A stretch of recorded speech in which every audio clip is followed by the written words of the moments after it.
اللهم صل على سيدنا محمد وعلى آل سيدنا محمد. أعوذ بالله من الشيطان الرجيم. بسم الله الرحمن الرحيم. الحمد لله رب العالمين، والصلاة والسلام على سيد المرسلين وعلى آله وصحبه أجمعين. رب اشرح لي صدري ويسر لي أمري واحلل عقدة من لساني يفقه قولي.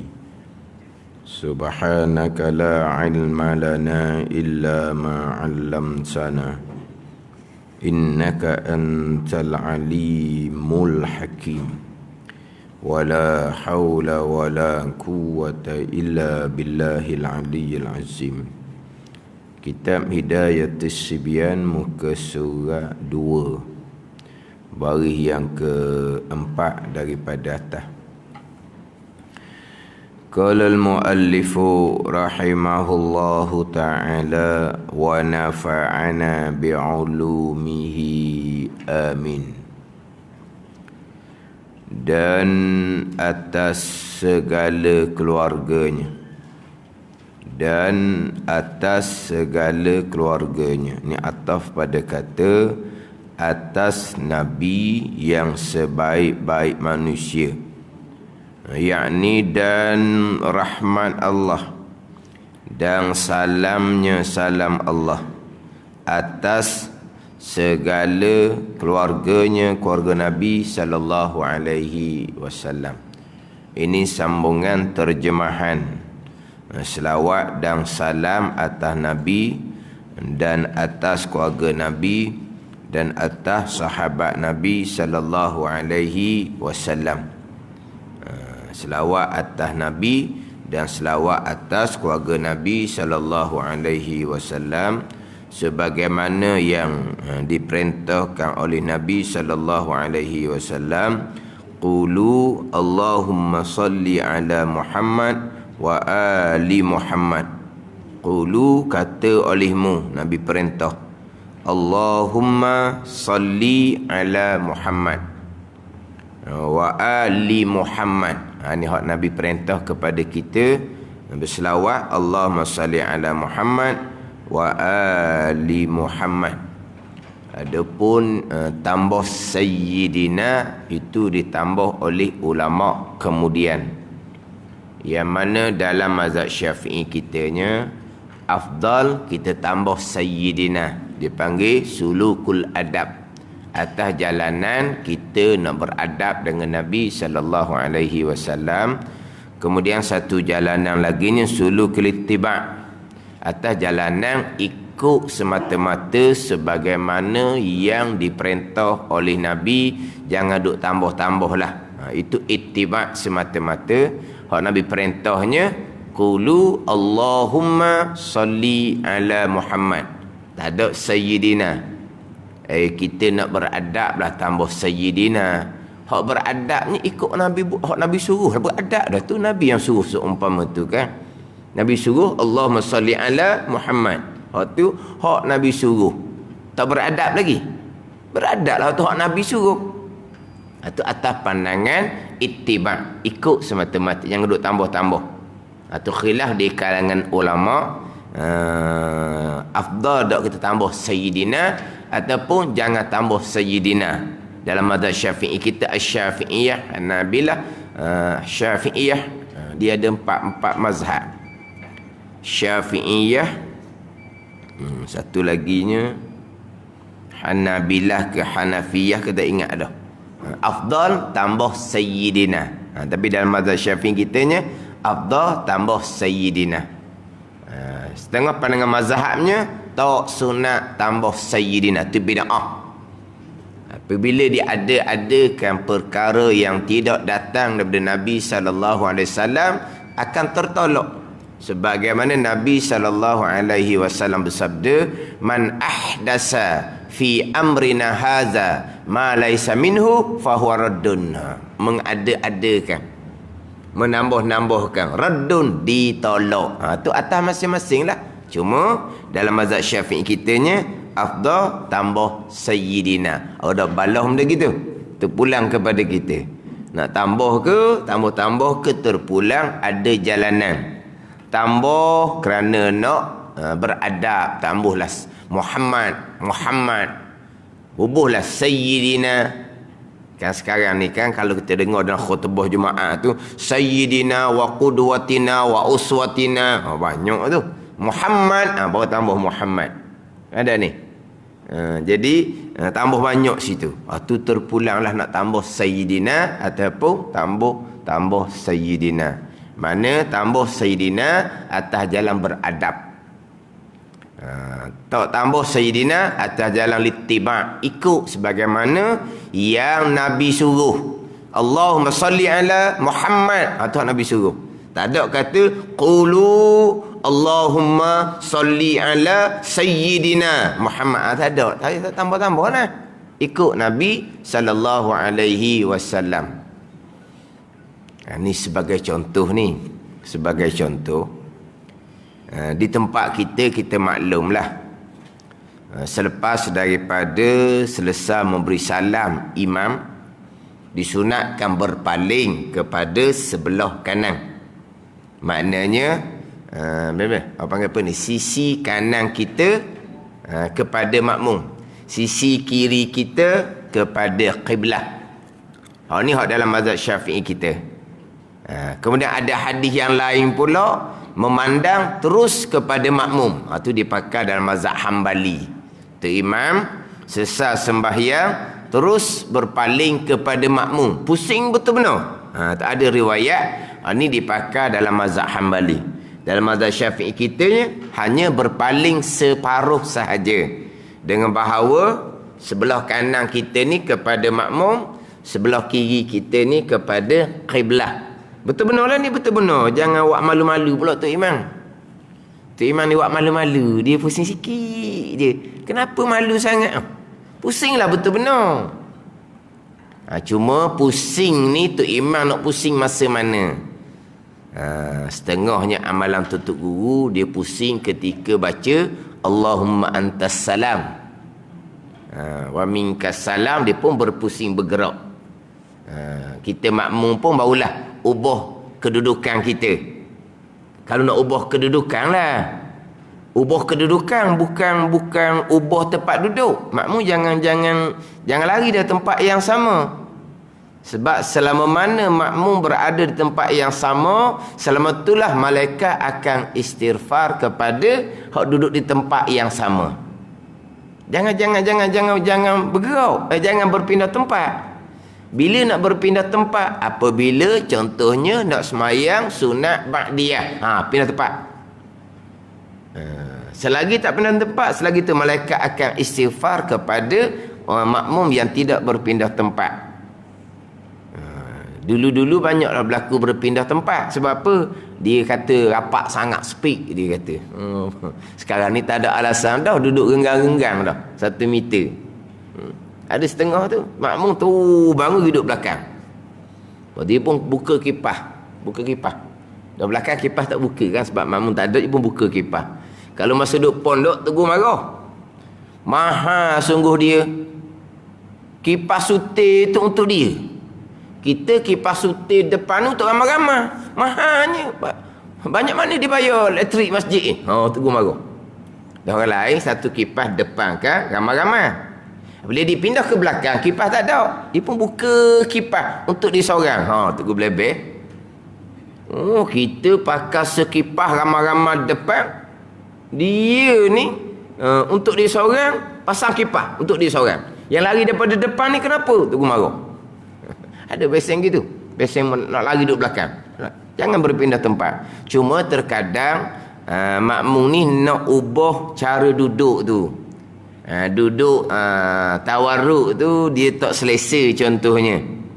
Tambahan pula kita qu'ud ibadah, dia panggil duduk ibadah, ada duduk iftirash. Duduk ibadah ada duduk iftirash. Duduk sebagaimana ketika duduk antara dua sujud tu. Tu duduk ibadah dia panggil. Qu'ud ibadah. Nak berwirid ke, nak membaca Al-Quran ke, nak berzikir ke, cara duduk yang paling afdalnya adalah duduk iftirash. Kemudian boleh duduk tarabbu', duduk bersela. Kemudian boleh pindah kepada duduk tarabbu', duduk bersela. Jadi kadang-kadang setengah orang ni apabila dia duduk ni, duduk tawarruk ni, duduk sebagai duduk tasyahud akhir tu, jadi dia tak selesa nak duduk lengah ke apa ke. Apabila tu imam Allahumma antas salam, tu imam pun berpaling, dia pun menukarkan cara duduk. Tapi almarhum tugu sayanya, dia berpaling selepas dia memberi salam. Almarhum Baba Najmuddin Kerandang berpaling selepas selesai memberi salam. Kenapa? Kerana kalau ada makmum di belakang yang tak dengar tok imam memberi salam, dia nak takbiratul ihram, agak-agaknya sempat lagi dengan tok imam sebab dia tak dengar tok imam beri salam. Bila dia tengok tok imam berpaling saja, beri salam dah, berpaling dah tu. Gitu. Jadi almarhum tugu sayanya Harumah bin Najmuddin selepas beri salam dia terus berpaling. Sisi kanan kepada makmum, sisi kiri kepada qiblah. Dan disunatkan duduk seumpama tu walaupun ketika berdoa. Walaupun ketika berdoa, bukan berpaling ke kiblah kembali oleh tok imam. Walau fi doa dalam kebanyakan kitab fiqh dalam mazhab Syafi'i kita. Cuma ghayah tu ghayah li raddi ke, wallahu a'lam lah. Mungkin ada pandangan-pandangan yang lain yang mana nak berdoa kembali balik imam kepada qiblah. Sebab kita ketika berdoa disunatkan menghadap qiblah, tetapi melainkan imam berdoa dalam keadaan situasi yang sama. Bahkan dalam kitab Fiqh Islami wa Adillah tu, berdoa imam menghadap qiblah hukumnya adalah makruh. Dalam kitab Subulus Salam, syarah pada Bulughul Maram, imam berdoa menghadap qiblah khilafus sunnah, dia panggil menyalahi sunnah. Sebab dia got imam, dia berpaling ke kanan, sampai masa berdoa dia berpaling balik ke kiblah. Ada yang amal seumpama tu. Dalam fiqh Islami, dia memilih makmum, imam berpaling kepada makmum, termasuk pada masa berdoa. Kalau berdoa menghadap kiblah, hukumnya makruh bagi imam. Kita bukan imam tadi ni, berdoa disunatkan menghadap kiblah. Malaikat imam tadi ada ni. Ni setengah-setengah tu imam ni wirid ke doa ke straight ke kiblah. Tak mengaji langsung, kita kata kau. Tak mengaji langsung tu. Tak belajar tu. Sebab itu amalan biasa je. Bukan amalan biasa. Imam memberi salam, kemudian imam berpaling bahu ke kanan, itu amalan biasa. Tapi kalau jenis tak mengaji, dia ingat ke orang berpaling gitu tu saja-saja berkali dia ingat. Kerah ke kiblat, bergerak pun tidak tu imam. Ni pada ni. Jadi apabila kita berpaling ke kanan, timbullah pula kalau Masjid Nabawi. Kalau Masjid Nabawi ni berpaling ke kanan, bererti membelakangkan kubur Nabi sallallahu alaihi wasallam. Ada ni. Kalau berpaling ke kanan bererti membelakangkan kubur Nabi sallallahu alaihi wasallam. Maka di sini ada dua pandangan. Satu pandangan ittiba, ikutlah Nabi suruh berpaling ke kanan. Berpaling ke kanan lah. Kubur Nabi di belakang tu tidak beradab. Dah kita buat ni hak Nabi suruh. Hak Nabi buat. Sudahlah. Satu pandangan kalau Masjid Nabawi tak usah paling gitulah, paling sebaliknya. Mana paling? Mana sisi kiri kepada makmum, sisi kanan kepada kiblah. Kalau Masjid Nabawi, sebab apa? Nak beradab. Tu dua jalan orang panggil. Jalan ittiba, kekalkan. Sebagaimana ikut orang Nabi itu berpaling kepada sebelah kanan. Seperti membelakangkan kubur Nabi itu ikut orang Nabi suruh. Satu jalan 6, berpalinglah kepada kubur Nabi. Dia panggil apa tu? Beradab. Dia ada 2 jalan. Macam tadilah. Tambah Sayyidina Muhammad, itu atas jalan beradab. Tambah sebutlah Allahumma salli ala Muhammad. Atas Muhammad Sayyidina, penghulu kami. Sebut gitu, itu atas jalan adab. Atas jalan ittiba, ikut hak Nabi suruh. Qulu Allahumma salli ala Muhammad. Sudahlah, Allahumma salli ala Muhammad kitanya. Tak payah tambah Sayyidina lah, sebab Nabi dah kata pun situ. Itu benda khilaf. Tu terpulang orang bagi balas benda gitu. Duk balas Sayyidina sunat ke tak sunat, apa bid'ah ke. Hak penting kitanya, kita jadikan Nabi kita sebagai Sayyid, penghulu kami, ikutan kami. Duduk balah pada Sayyidina. Tapi Sayyidnya bukan Nabi. Orang lain Sayyid. Ikut orang lain.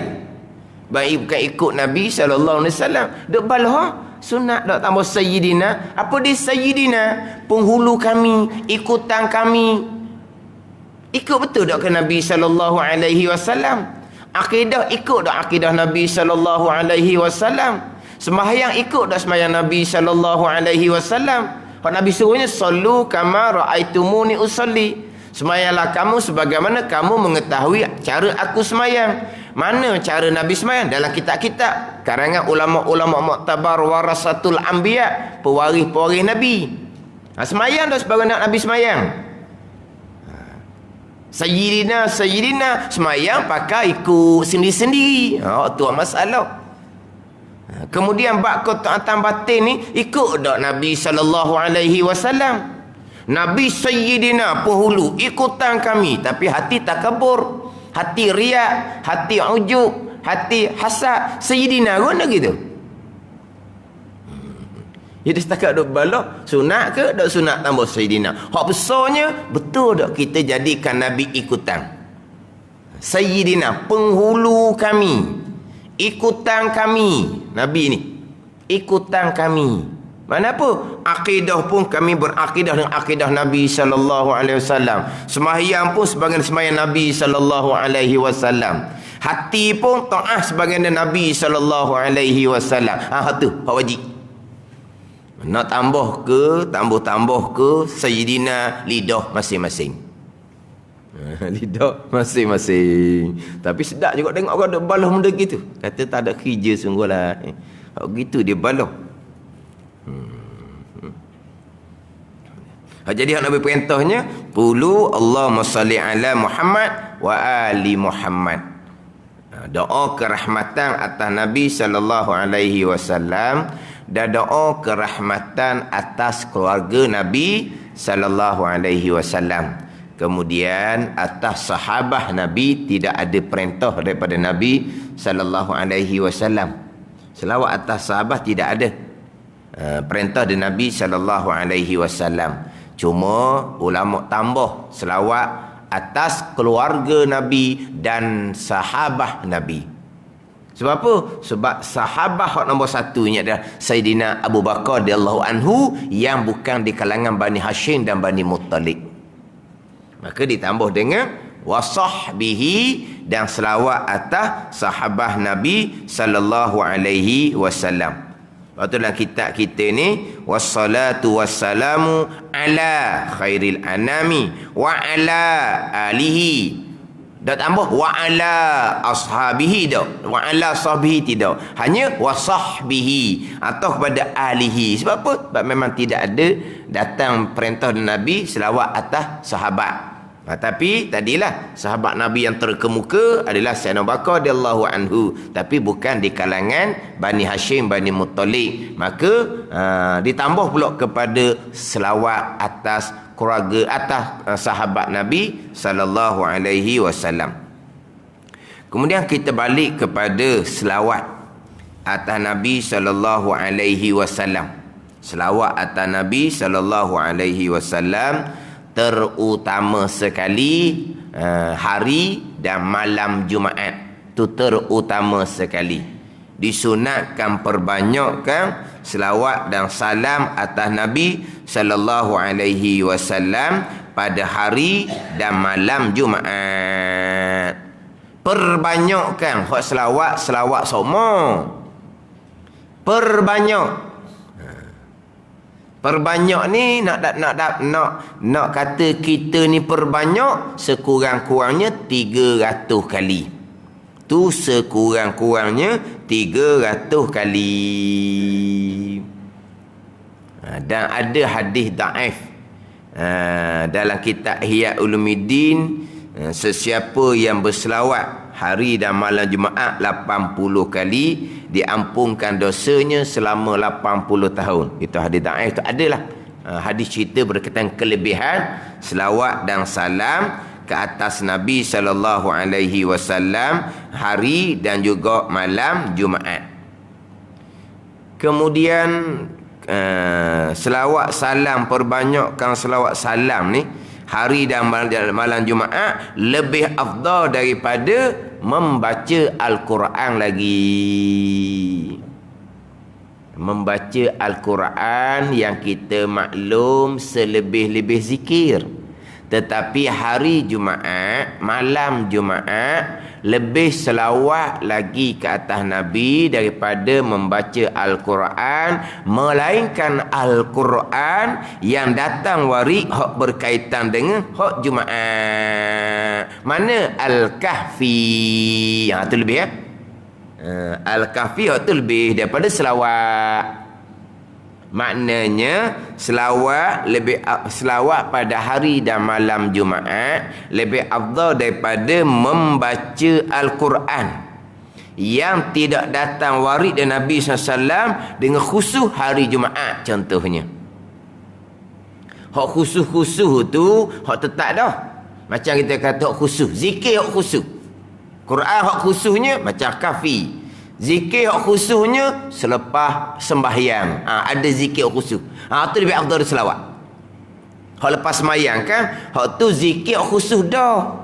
Sudah sembahyang Nabi suruh istighfar, sudah sembahyang Nabi suruh baca la ilaha illallah wahdahu la syarikalah lahul mulku wa lahul hamdu yuhyi wa yumiit wa huwa ala kulli syai'in qadir 10 kali. Sekurang-kurangnya 3 kali, sekurang-kurang laginya sekali. Tu lebih dari selawat lah tu. Sebab tu khusus lepas semayang lah tu. Dengan tasbihnya, dengan tahmidnya, dengan takbirnya cukup 100 kali. Diampunkan sekian dosa. Nabi kata, walaupun dosa tu sebanyak buih di laut sekalipun. Hak tu hak khusus. Hak tasbih 33 tu lah. Subhanallah 33. Alhamdulillah 33. Allahu Akbar satu riwayat 33. Satu riwayat 33 jadi baru 99. Dilengkapkan 100 dengan la ilaha illallah wahdahu la syarikalah lahul mulku wa lahul hamdu yuhyi wa yumitu wa huwa ala kulli syai'in qadir. Ada riwayat yang lain pula Nabi takbir dengan 34. 34. Jadi selesai dengan 100-nya, yang ke-100 adalah Allahu Akbar. Tidak diakhiri dengan la ilaha illallah wahdahu la syarikalah.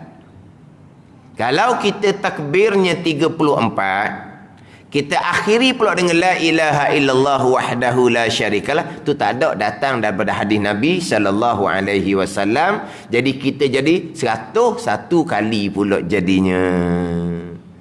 Jadi 101 ini lebih pula bilangan yang Nabi sebut bilangan. Hak Nabi tak sebut bilangan, banyaklah tak sebut bilang lah. Hak Nabi sebut bilangan, kita kena cukup bilangan.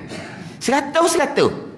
Jadi 101 ni sudah tidak mengikut sebagaimana hak Nabi suruh.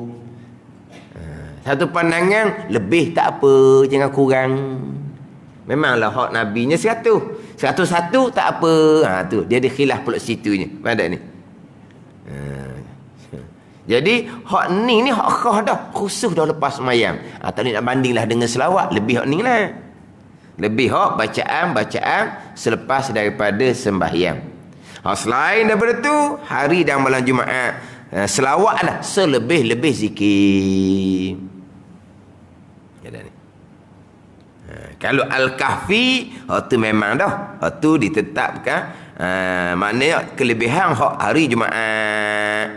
Hak hari Jumaat akan dapat nur, dapat cahaya, diampunkan dosa selama 10 hari, diselawatkan oleh 70,000 orang malaikat.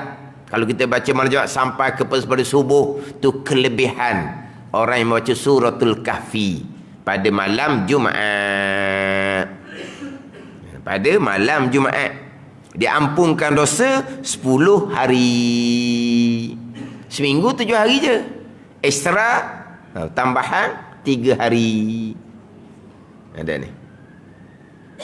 Kemudian ada lagi beberapa surah yang ada kaitan dengan Jumaat. Ini lebih afdal daripada kita membaca lebih afdal daripada selawat. Mana surah Al-Imran, surah Hud, surah Hamid Khan. Ini atau surah-surah yang ada cerita berkaitan dengan hari Jumaat. Surah Yasin itu dibaca tiap-tiap hari. Jantung Al-Quran itu tiap-tiap hari. Tiba-tiba kita tidak baca tiap-tiap hari, kita hanya baca hari Jumaat sekurang-kurang. Yasin ni tiap-tiap hari. Tapi kita malah nak baca tiap-tiap hari. Bubuh hari Jumaat saja. Okey dah tu. Sebab apa? Hak memang hak tiap-tiap hari tapi buat sehari. Tak kena. Sekurang-kurangnya. Tak salah. Tak salah. Tapi adakah Yasin hari Jumaat? Bukan. Yasin tiap-tiap hari. Dah hari lain kita malah bubuh hari Jumaat. Dia gitu. Tak ada salah-salahnya. Tapi kalau nak bincang hak khusus Jumaat, Kahfi. Kalau surah hak baca hari-hari, Yasin. Lepas tu kita pula Yasin je hak okey sikit. Kahfi tak pandai, Yasin lah. Kita nak lebih kalau pandai. Tak apalah kalau pandai. Kalau pandai. Sekarang ni dia ubah peseng sekarang ni. Dia baca Kahfi, baguslah. Lepas tu dia baca macam mana? Cara bacanya. Tok Imam baca kuat seorang, orang ramai turut je. Orang ramai turut. Tok Imam baca kuat seorang. Quran dia gitu. Amalan membaca Al-Quran dia seumpama tu. Jadi nak tanya sikit ni. Amalan membaca Al-Quran, panggil kepala seorang, umpamanya Tok Imam baca kuat, kita pun boleh turut baca. Gitu je amalan membaca Al-Quran. Kita nak membaca Al-Quran ni, kita kena musyafahah dengan guru kita dulu. Bukan turut gitu tak jadi.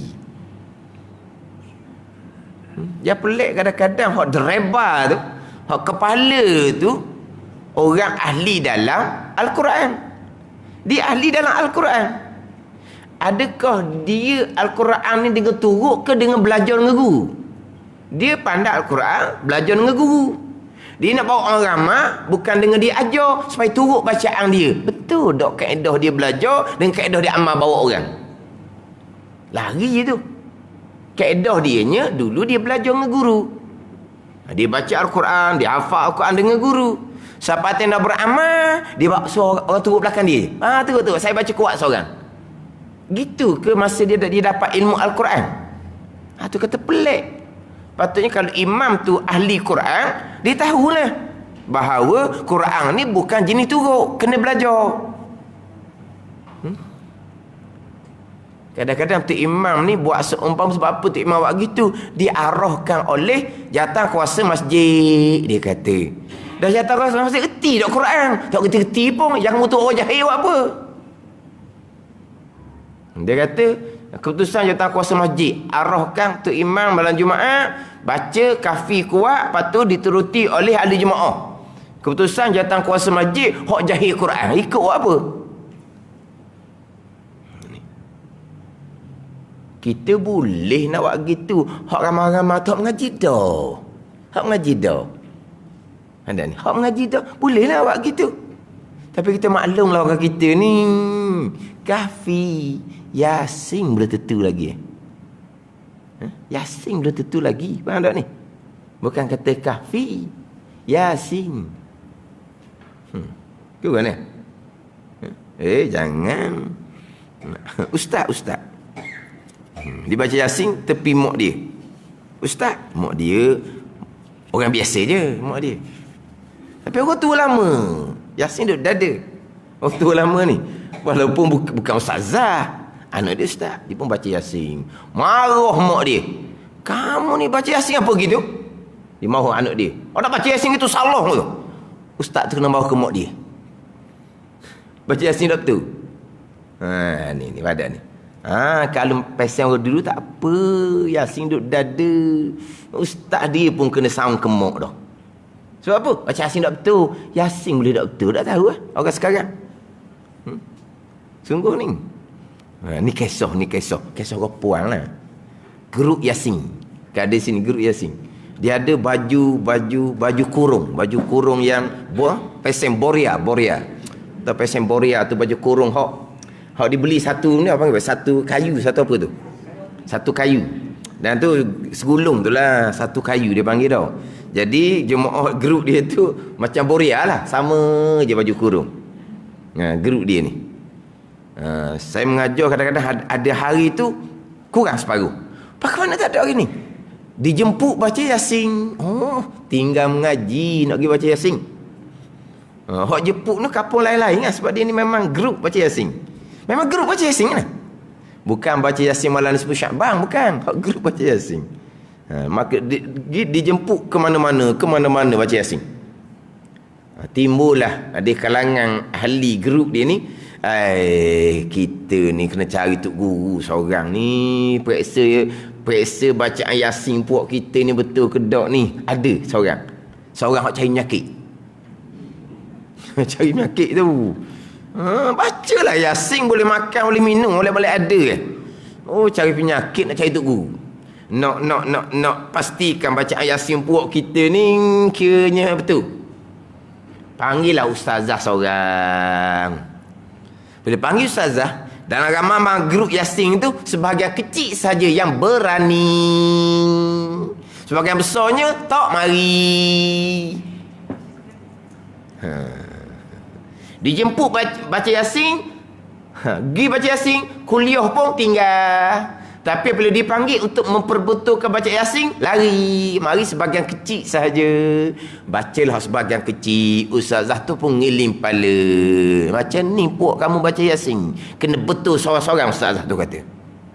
Hak berani tu pun kena dah. Hak berani. Hak tak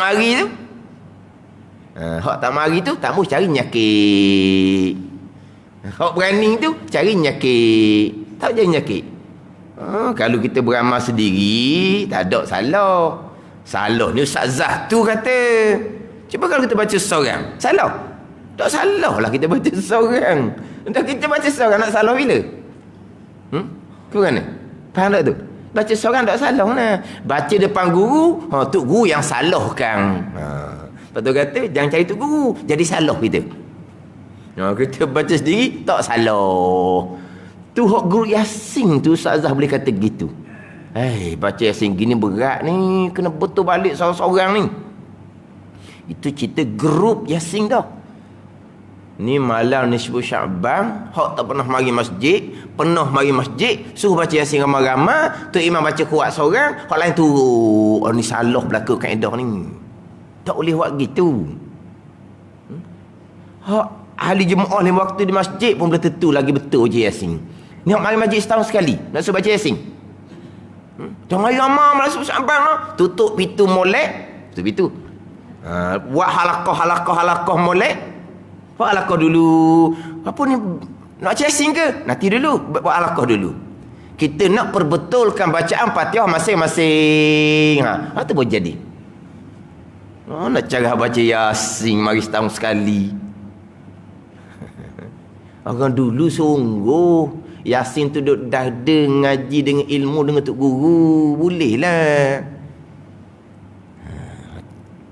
Saya duduk pondok malam 10 Syakban, tu baca Yasin 3 kali. Kuliah ditangguhkan lepas isyak ada 2-3 kitab pula, tak ada masalah. Tangguh kuliah maghrib tak ada masalah, lepas isyak 2-3 kitab lagi. Mana siang hari daripada subuh tu banyak mana dah kitabnya. Berhenti maghrib sekejap macam 3 kali. Tu pun tunggu besar dah. Mana-mana pelajar baru baca kuliah, baca qul Allah, baca kuliah, baca qul Allah. Tu je. Walau hagi duk pondok tu Quran hak tu wajib dah kena belajar mula-mula. Tapi dah baru lagi ni hak baru-baru ni. Tunggu suruh duduk tepi sikit, baca kuliah, baca qul Allah. Tunggu dah pergi baca Yasin. Sebab apa? Sebab baru. Hak tu duk pondok, ni duk kampung malam Syaban, mari setahun sekali dipakat baca Yasin. Sampai kuliah pun ditangguhkan. Kuliah pun ditangguhkan. Tu bukan belaka tu. Tu panggil adab tradisi semata-mata. Bukan marah baca Yasin malam Syaban. Tu saya baca Yasin malam Syaban. Tangguh kuliah tapi kuliah dia banyak. Kita kuliah maghrib saja nak tangguhkan nak baca Yasin. Bukan dia tu. Bukan dia. Ustaz tu mari nak ngajar. Pengusi. Malam tu ada pengusi. Nak baca Yasin kita tangguhkan kuliah. Tangguhkan kuliah. Nak baca Yasin. Ustaz tu okey. Lepas tu sampai masa baca Yasin, disuk ustaz tu pula jadi mengepalai. So baca Yasin kuat kot speaker. Ustaz tu pun turut jadi mengepalai. Kata budak cerdik kata. Mari nak mengajar. Orang suruh jangan mengajar. Siapa pengusi tu suruh jangan mengajar? Dia suruh kamu je mengepalai pula. Kenapa kamu mengepalai? Kamu ambil speaker, beri ke pengusi tu, biar dia mengepalai baca Yasin. Dengar dia baca Yasin macam mana? Baru kena. Saya tak pandai. Jack lalu pengusi tu. Orang mengajar dia suruh berhenti. Nak suruh baca Yasin. Beri lalu betul benar pula ustaz tu. Mengepalai. Kuliah ditangguhkan. Jadi nak ngaji Quran tak boleh turut-turut. Bukan baca kuat seorang. Tuk ramai-ramai bukan. Dia kena musyafahah. Jadi kalau nak baca suratul Kahfi. Sekarang ni surah Kahfi tu panjang. Kena belajar betul benar. Yang sesuai kita, Yasin lah. Yasin pun kena belajar betul benar juga. Jantung Al-Quran waktu sesuai dengan kita. Jadi orang tua-tua kita ni malam Jumaat pun Yasin juga. Malam Jumaat pun Yasin juga. Orang tua kita tak tahu ke malam Jumaat ni Kahfi? Tahu. Bukan tak tahu. Tapi orang kita ni hak bolehnya Yasin. Hak boleh. Di kalangan hak boleh tu bukan semua boleh. Bukan orang tua kita tak tahu malam Jumaat ni Kahfi. Kita nak kembali pada Kahfi, bagus. Tapi belajar Quran tu. Bukan tu imam baca kuat seorang, lepas tu dituruti oleh makmum di belakang. Tak betul sangat cara tu. Ni. Quran kena musyafah, kena belajar. Kalau gitu baik kita buka kaset hok kori-kori tu. Baca cari kori-kori hok baca suratul Kahfi, hok sedap-sedap. Sedap tu imam tu lagi. Baca kaset. Buka kaset. Ni kaset ni zaman dulu lah. Boleh tak kita nak belajar Al-Quran dengan kaset? Tu saya kata tak boleh belajar Al-Quran dengan kaset, dia kata. So apa? Kaset bodoh. Kaset bodoh kot mana pula tu kori dalam kaset. Ni cerita zaman dulu ni kaset ni tak ada kaset dah. Bodoh lah kita baca salah. Kaset tak tegur pun kita baca salah. Bodoh lah tu kaset. Kaset tu bodoh, bukan kori tu. Jangan salah faham ni. Kalau tu guru dia cerdik, baca salah dia perbetulkan. Tu baru betul. Cerdik. Tapi kalau kita baca Quran ikut kaset bodoh. Sebab kita baca salah, kaset tidak perbetulkan kita. Bodoh kaset tu. Tak boleh belajar dengan kaset, kena belajar dengan guru. Maksud dia gitu. Maknanya tak boleh turut orang. Macam kita kata Fatihah. Lebih daripada dengar orang dah. Tapi kalau kita tak perbetulkan dengan guru, Fatihah pun tak betul. Fatihah kita baca tiap-tiap rakaat. Yang kita dengar sentiasa tu imam baca kuat Fatihah ni. Tapi kalau kita tidak perbetulkan dengan tu guru, betul tak Fatihah kita? Tak, betul. Yasin, Kahfi. Jadi hak paling afdalnya kalau Quran Kahfi ke Al-Imran ke Hud ke Hamidah Khan ke hak berkaitan dengan Jumaat. Kalau surah-surah ni afdal daripada selawat.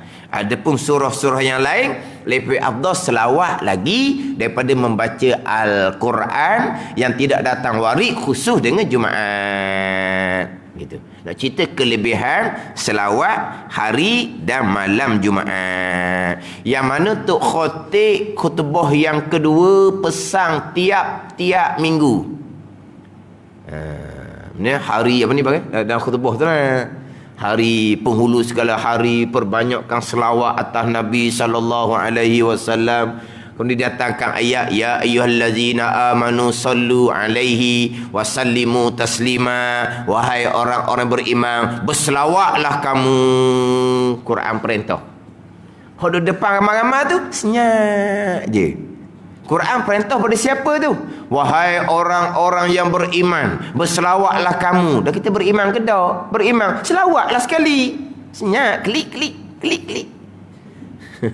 Dah reti.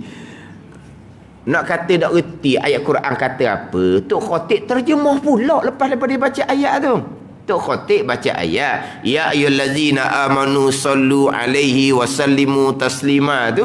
Tok Khatib terjemah pula ayat wahai orang-orang yang beriman, berselawatlah kamu. Tok Khatib terjemah pula. Senyap, klik gitu ya.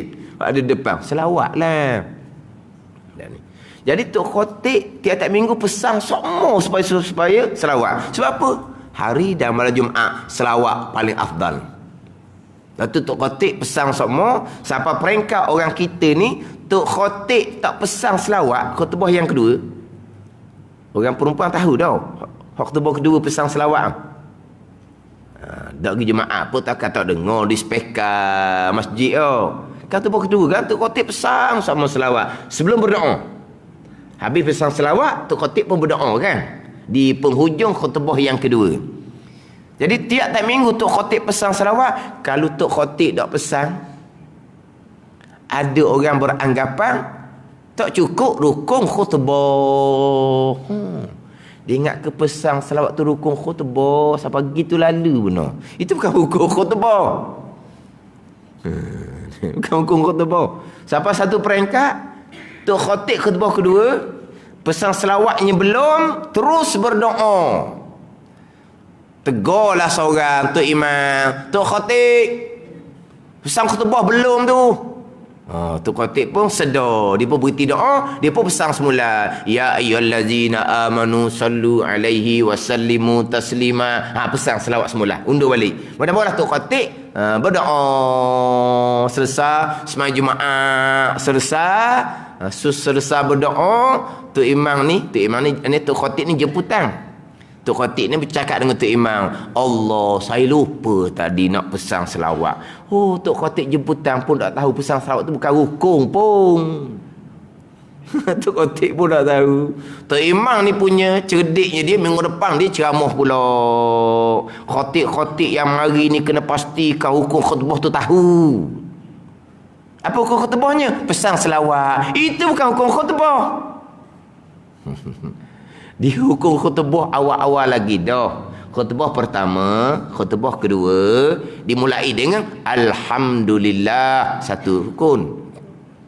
Wassalatu wassalam ala rasulillah, satu rukun. Dah ada dah tu selawat. Itu rukun, selawat tu rukun.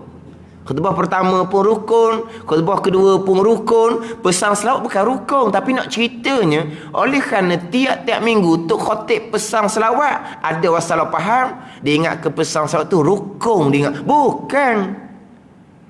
Kemudian rukun khutbah ketiganya ittaqullah. Cukup 3 rukun khutbah. Yang pertama, khutbah pertama dan khutbah kedua.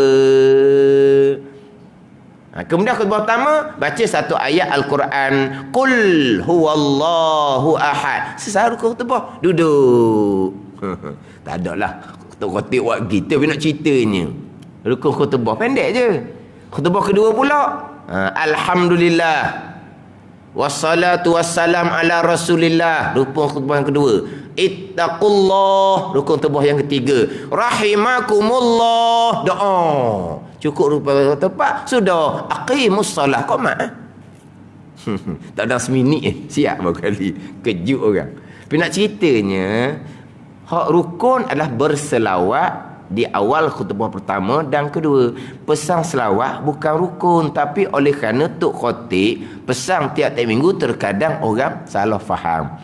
Kenapa Tok Khatib pesang tiap-tiap minggu supaya berselawat? Sebab hari Jumaat, malam Jumaat adalah hak paling afdalnya adalah berselawat atas Nabi sallallahu alaihi wasallam. Perbanyakkan selawat sekurang-kurangnya 300 kali hari Jumaat dan juga malam Jumaat. Alhamdulillah. Ini cerita bab kelebihan selawat atas Nabi sallallahu alaihi wasallam. Kemudian selawat atas keluarga kita baca semulalah di minggu hadapan, dan atas keluarganya, keluarga Nabi sallallahu alaihi wasallam dan segala sahabatnya, sahabat Nabi sallallahu alaihi wasallam. Wallahu a'lam.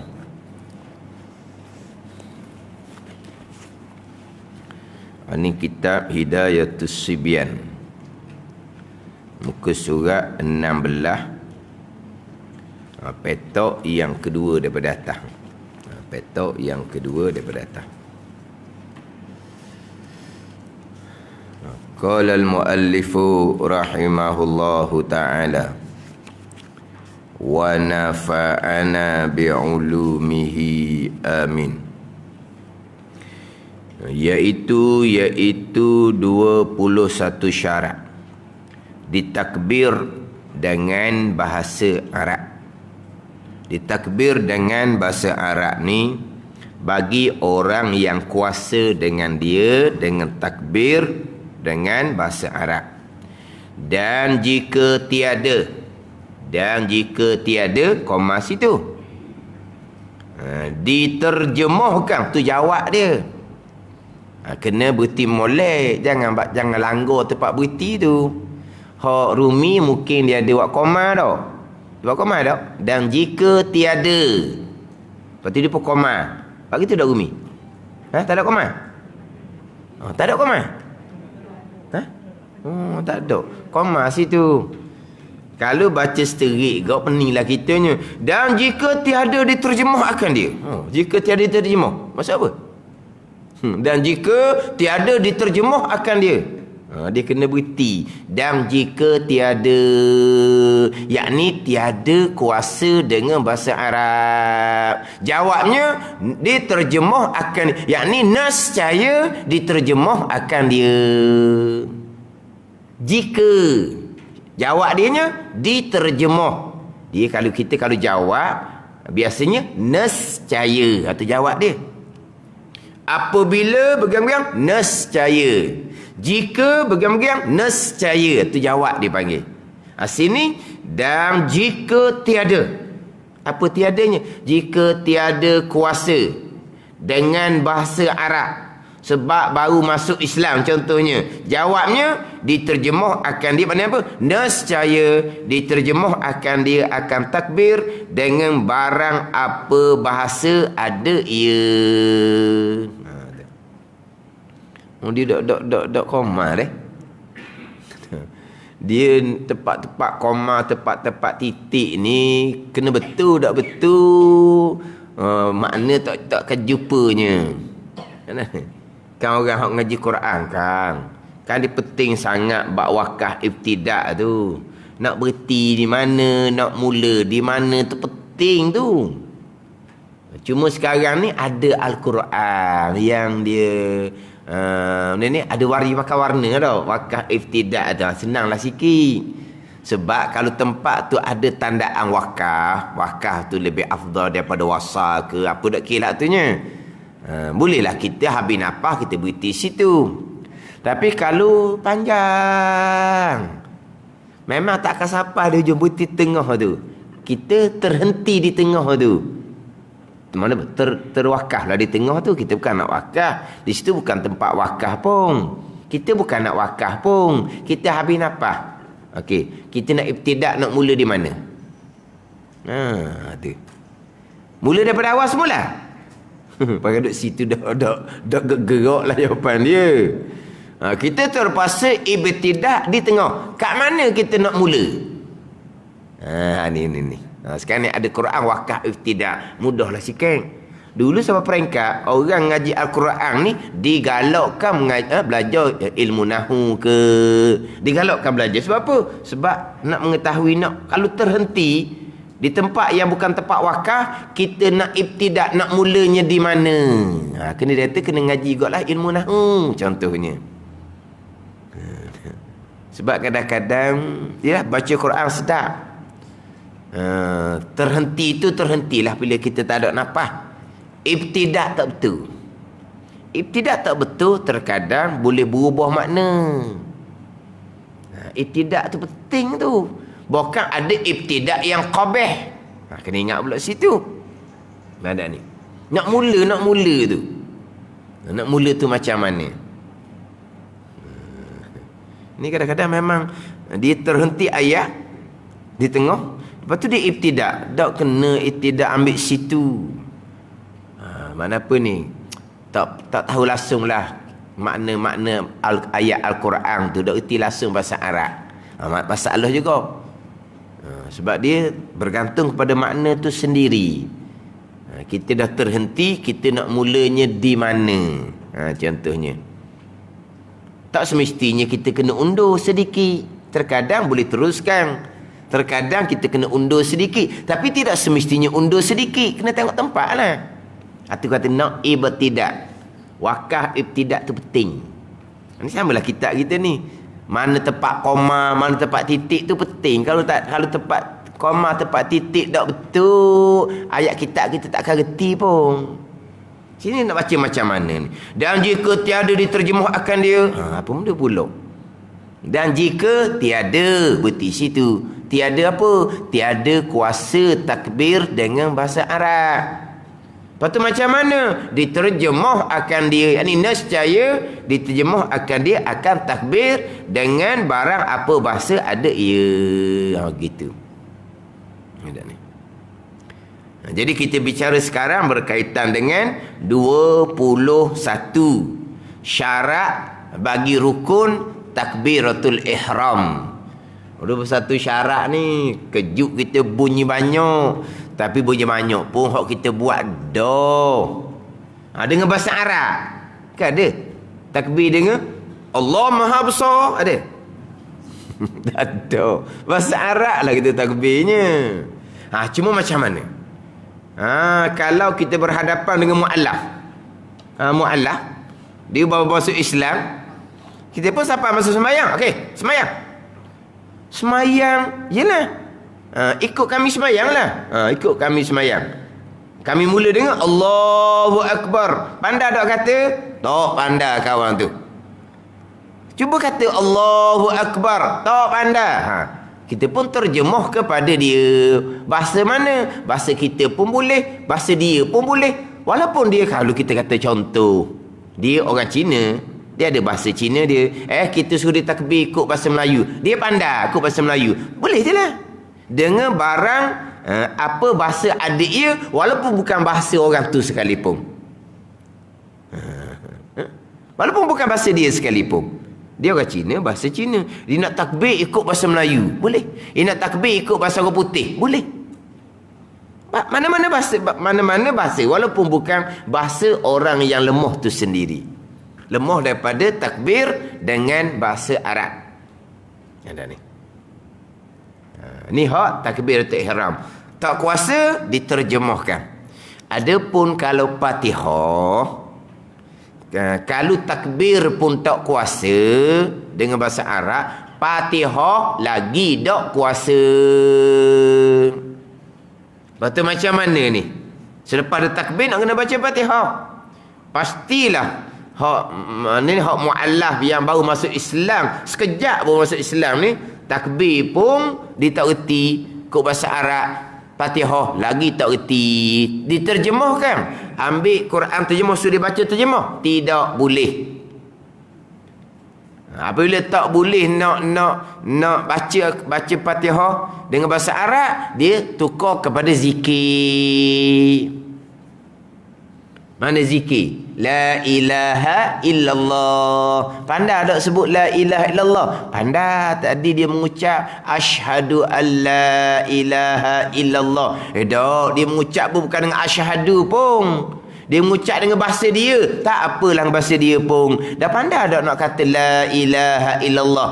Tak pandai. Pandai dah nak kata subhanallah. Tak pandai. Sepatutnya Fatihah tadi ditukar pada zikir. Terjemah Fatihah tak boleh. Tiba-tiba zikir pun tak pandai. Lepas tu macam mana? Diam. Tu je. Diam. Sah semayang dianya.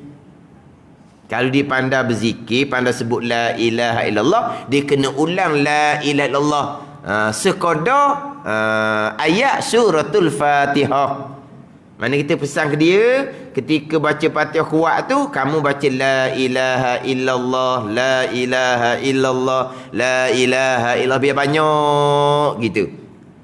Ganti suratul Fatihah yang dia tak pandai nak baca terjemah, tidak ada Fatihah. Tak kuasa tidak boleh terjemah. Berbeza dengan takbiratul ihram, kalau tak kuasa diterjemahkan dengan apa-apa bahasa, walaupun bukan bahasa orang yang lemah tu sekalipun.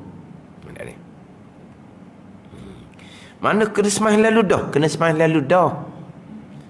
Tapi sembahyang dia banyak salah. Salah dia jahil dia tak batal sembahyang. Mana kita kok, kita suruh dia turut kita. Gitu je lah. Sebab dia baru masuk Islam. Kita nak ajar-ajar budak dam dah. Lewat dah dia masuk Islam ni, waktu pun banyak dah. Maka kita pun semayang, suruh dia ikut kita semua. Wajib semayang lalu dah tu. Lepas tu kena belajar lah. Lepas tu semayang mula-mula banyak salah tu, sehingga kan dia bercakap ketika semayang tak batal. Sebab dia jahil baru masuk Islam. Jahil hak syarak tak ambil salah, jahil kerana baru masuk Islam. Jahil kerana duduk di puncak bukit dalam hutan, jauh daripada orang mengajar. Jahil tu syarak tak ambil salah. Adapun kita ni Islam warisi daripada ibu bapa, orang mengajarnya ramai, kita yang tak mau belajar, jahil kita tidak dimaafkan.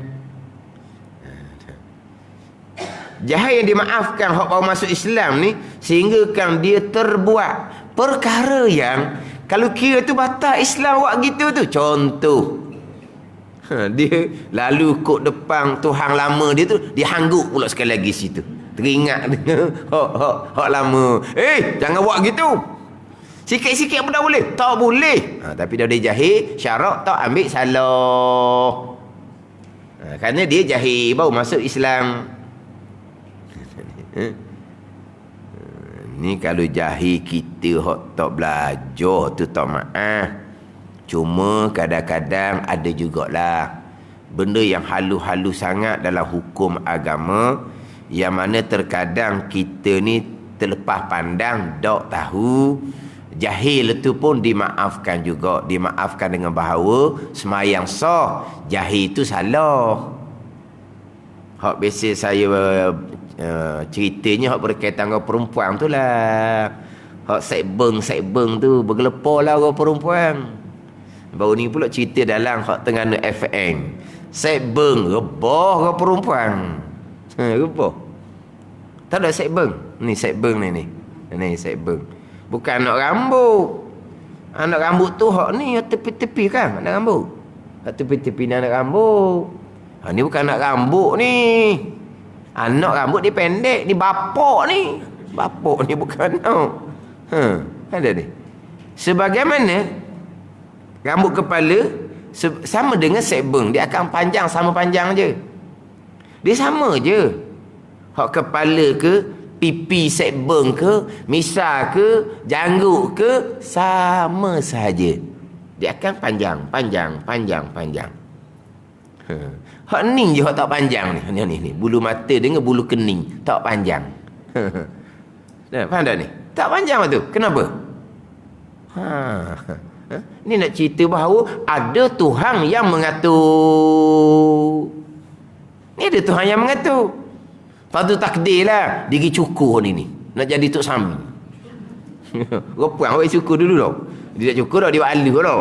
Tu Tok Sami separuh tu. Dia cukur sini. Temu balik ke tak?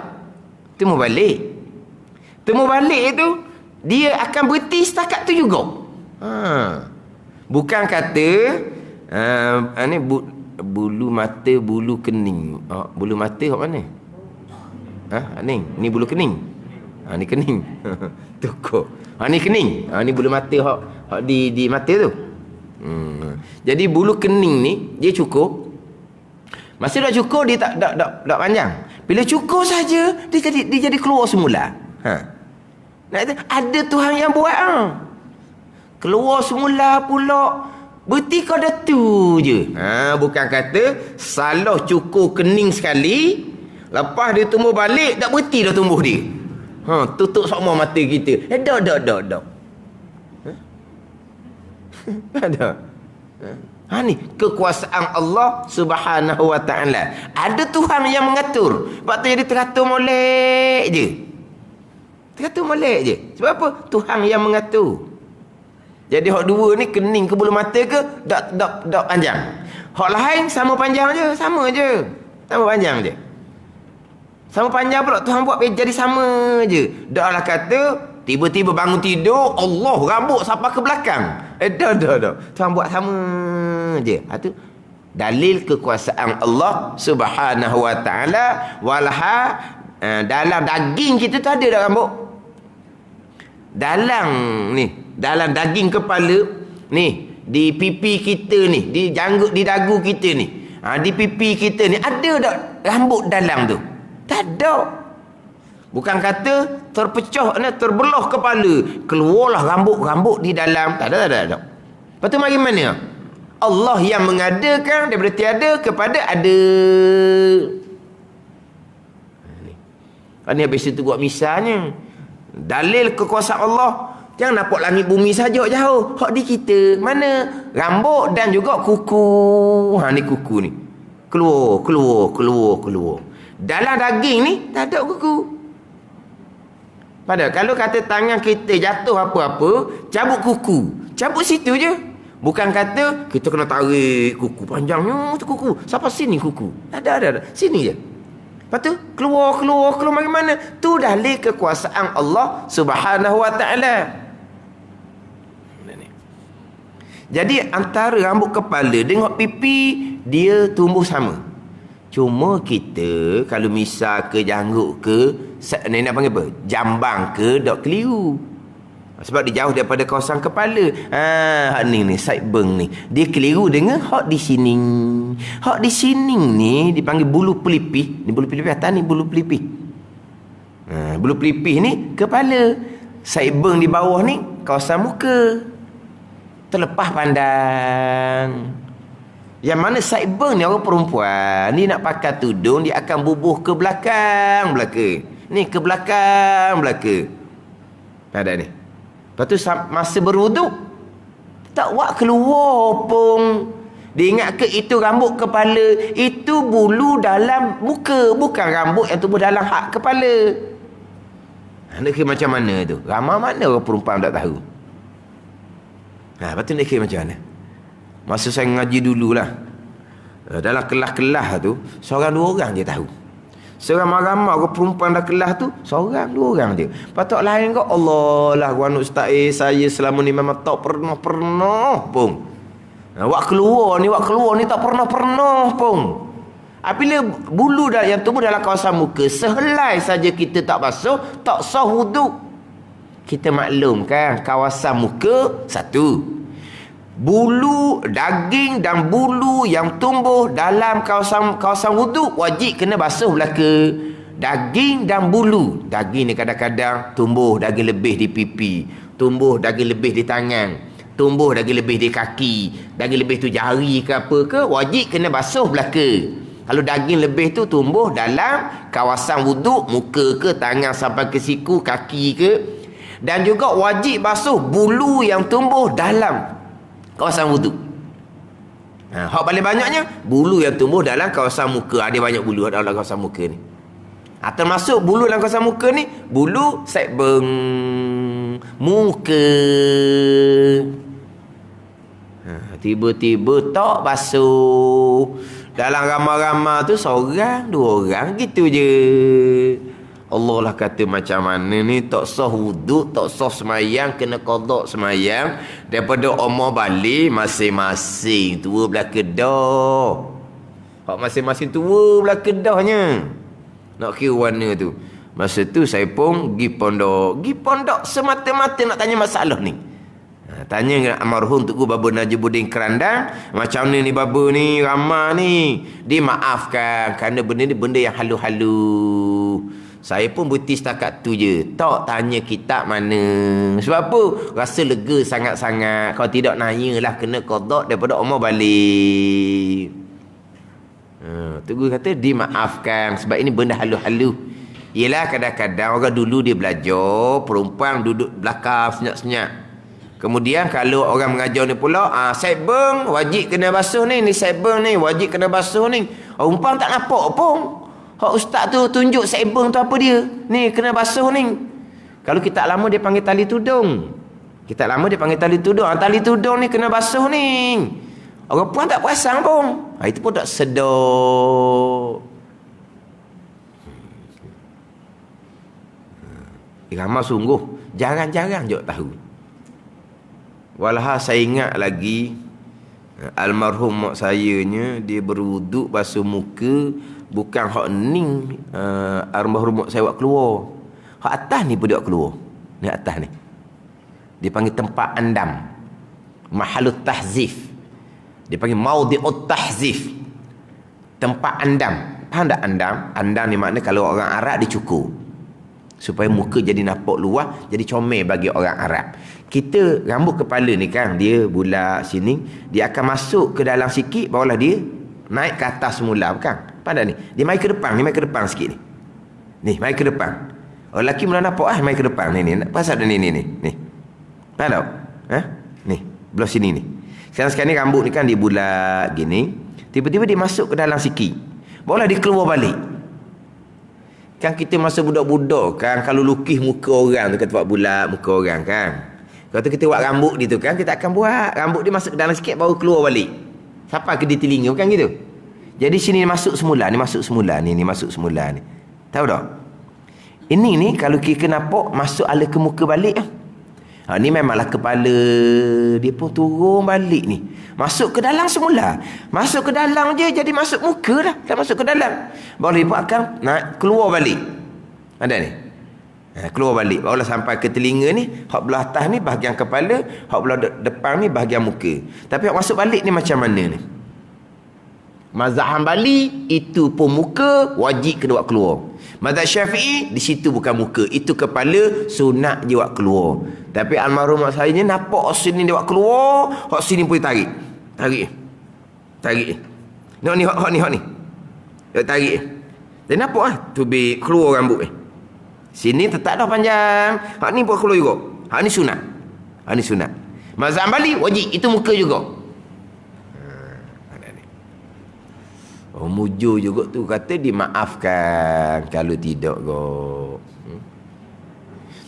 Ada orang mengaji. Dia mengaji ni using lah kepada orang rumah dia pun mesej lah. Sekbeng tadi tudung dia masih. Apa dia tak faham? Apa benda suami dia nak tanya ni sebenarnya? Nak tanya segeralah, takut. Tak buat keluar. Tak faham lah ayat dia nya. Opang pun ngajuk agama juga. Tak buat keluar pun. Tu ngajuk agama dah. Bukan ada. Pernah orang beritahu lah. Wallahu'alam lah orang beritahu. Seorang perempuan ditanya Ustazah. Saibeng ni, tali tudung ni, saibeng ni wajib kena basuh ke tak? Nak basuh tak apa? Tak mau basuh tak apa? Jawab gitu. Itu bulu yang tumbuh dalam muka. Tak apa. Wajib kena basuh. Jadi betul lah almarhum Tok Guzar kata tu, itu benda halu. Mana ngaji agama pun kadang-kadang ni tak tahu juga. Mujurlah dimaafkan kerana perkara-perkara yang halu-halu. Tapi jahil itu tak maaf. Jahil itu berdosa. Jahil itu berdosa. Jahil tak berdosa tadi baru masuk Islam. Maaf dan jahilnya tak berdosa. Orang duduk pucuk bukit tak ada orang mengajar. Maaf dan jahil itu tak berdosa. Hak sebeng ni kawasan muka ni jahil, maaf dengan bahu wuduk sah, sembahyang sah. Tapi jahil tu tidak dimaafkan berdosa jahil tu. Apa tak tahu benar mana kawasan muka, mana bulu yang tumbuh dalam kawasan muka.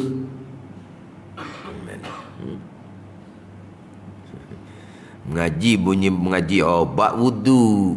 Bab wudu je pandai dah Oh, pandai dah lah. Pandai dah. Ni cerita lama lah ni. Dia dijadikan sebagai perangkat. Kalau dia ajak je kawan dia suruh belajar, kawan dia buat kawan dia Allah, belajar tak habis-habis. Belajar bab semayang je. Sambung lah. Komen nak belajar tinggi-tinggi. Perakak dia apa? Nak tanya sepatah. Ni dia sama puang ni. Dia tarik. Membasuh tau. Basuh amdanya tak basuh-basuh duduk belakang. Tengok lah. Jahil. Tak usah wuduk lah. Tak usah semayang. Tak usah wuduk, tak usah semayang. Tak usah tawah. Haji pun tak usah. Kanjarlah kawan tu. Memang dia tak asal sungguh. Dia buat perakak. Dia tahu dah biasanya orang dah reti ni. Dah ajak belajar. Dia wak komang. Alah belajar bab. Ni kalau kita belajar bab takbir dulu, kalau belajar bab wudu, belajar bab air, belajar bab tayamum, belajar bab najis. Allah, belajar bab haid nifas. Haid tak ada dah. Dia belajar juga. Jadi orang kadang-kadang dia apalah bila nak sapa ke Tuhan, belajar sampai satu dah habis-habis. Jadi dia perakak mana? Dia tanya hak Saibeng. Memang dia tak basuh. Bila tak basuh, wajib basuh. Kamu tak basuh wuduk, kamu tidak sah. Semayang kamu tidak sah. Kamu tawaf pula. Ni tidak sah. Haji kamu tidak sah. Kau nak kira. Barulah nak belajar. Lepas tu warna tu hak lama ni kata tak sah, dimaafkan. Rakyat kemudian lah. Wak angin tak mau belajar, dia perakak. Jadi mana tak mau belajar, wak perakak gitu lah. Nak tunjuk bahawa kita banyak benda tak reti. Siapa ke kawasan muka pun tak reti. Kawasan muka tak kenal. Tak kenal kawasan muka ni, kawasan muka ni. Ni kawasan muka ni. Wak lebih kurang habak belajar asas-asas taharah ke, bab rukun semayang ke. Orang wak lebih kurang tu orang tak ada asas sebenarnya. Orang yang mengaji betul benar, mengaji berapa puluh kali mengaji pun dia mengaji sama-samanya. Orang yang lebih kurang tu dia tak ada sebenarnya, dia tak ada. Jadi ada jugalah jahil tetapi ibadahnya sah, jahil pada perkara yang halu-halu tu. Hak halu-halu. Contoh ginilah, contoh. Kita kalau orang lelaki lah ni, orang perempuan kalau tegur tu imam dengan tepuk je orang lelaki. Bila tu imam salah dia kelah, terkurang rakaat ke, terlebih rakaat ke, maka makmum pun subhanallah tegur. Tegur subhanallah. Tak kira apa salah tu imam tu. Ini pernah berlaku ni. Subhanallah tegur. Tu imam jenis angin. Tegur-tegur ni walaupun memang betul dia salah. Rakaat dia lebih. Dia pun turun balik.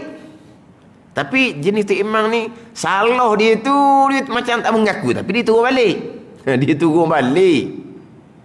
Mana dia terima subhanallah tu, sebab dia memang salah rakaat lebih. Tapi orang jenis sombong ni sudah je salah. Siapa tadi tegur subhanallah? Haji tu pakat tangan. Haji tegur subhanallah, niat apa? Niat betul tu imam lah, tu imam kat kelima dah. Haji batal. Dia nak balas. Dah betul lah dia kat kelima. Dia memang dia turun balik. Tapi angin pada angin. Pada angin ni. Gong tak habis-habis. Gong tak habis-habis. Tak boleh walah hadis betul salah. Dah memang dia turun. Dia turun balik sebab mau kat kelima cukup dah para rakaat. Lebih dah tu. Sudah salam ditanya. Siapa tegur tadi? Jawab, saya tegur subhanallah. Haji ni apa? Niat nak beritahu ke Tok Imam lah, Tok Imam kat lebih. Haji batal semayang. Sebab apa? Kena niat zikir. Tak boleh niat nak beritahu Tok Imam, batal. Ada ni. Mana kita? Tegur-tegur orang, subhanallah, subhanallah. Reti tak nak tegur tu? Niatnya apa subhanallah tu? Niat nak beritahu Tok Imam, batal sembahyang. Niat apa? Niat zikir. Jangan niat nak beritahu Tok Imam. Niat zikir sama, niat beritahu Tok Imam sama, kapuh, tak apa. Tapi kena ada niat zikir. Memang kita kalau subhanallah, apa niat kata subhanallah tu? Sebab dalam semayang tak ada kata subhanallah tu. Hak tasbih dan rukuk sujud tu bicara lain. Hak kita Tok Imam buat salah, kita mulut kita subhanallah. Ada tak zikir bacaan dalam semayang? Tak ada. Kita pergi baca subhanallah, kita pergi sebut subhanallah. Niat kita apa? Niat kita nak beritahu Tok Imam yang mana Tok Imam ni sudah rakaat lebih. Tak nak zikir, tak nak zikir, batal semayang. Senyaklah ya haji tu. Kalau Tok Imam puas hati lah. Puas hati lah. Oh, tegur kita kat lebih. Dah memang lebih. Tak puas hati dia. Hak salah betul benar pun tak puas hati. Allah lah gongnya. Sombong. Tak puas hatilah. Lepas tu macam mana tu? Jadi tegur subhanallah, wajib kena niat zikir. Tak niat zikir batal. Tapi tak tahu, tak batal. Sebab ini benda yang halu-halu. Ada ni. Kalau ada dalam ramai-ramai tu pandai, dia memang haji ni tak pandai. Dia memang niat nak beritahu, niat nak peringat. Dia memang kata batal. Kalau ada orang pandai pula, tak batal Tok Imam, sebab dia jahil dah perkara ni. Perkara ni perkara halu, tak batal. Terima sudah, jangan sombong kat Tok Imam. Kalau kena orang pandai lah. Keboh pula Tok Imam kena sekali lagi. Kalau ada orang pandai. Tapi tak ada orang pandai lah, kena haji tu, batal sembahyang dia. Tak batal. Sebab apa? Sebab dia jahil. Jahil dia bukan baru masuk Islam. Jahil dia bukan kerana duduk pucuk bukit tu. Jahil dan perkara yang halu-halu. Tak batal juga. Sebab apa? Nak kena niat zikir ketika tegur subhanallah ni. Kalau tak ngaji molek-molek tak tahu. Yang kita tahunya tu Imam terlebih rakaat, makmum jangan duduk diam. Subhanallah lah biar Tok Imam turun balik sebab dia rakaat kelima dah. Setakat tu je orang kita tahunya. Lepas tu tegur subhanallah tu, peringat dengan subhanallah tu niatnya apa? Tak tahu, kena ada niat pula. Niat zikir, jangan niat beritahu saja. Kalau niat beritahu saja batal sembahyang awak. Gitu. Mana apa benda ni ilmu yang halu-halu. Mana buat dah keadaan jahil, sembahyang tak batal. Gitu. Bukan kata tegur subhanallah. Ramai tak tahu wajib niat zikir. Hak Tok Imam sendiri pun dia takbiratul ihram, Allahu Akbar, kuat.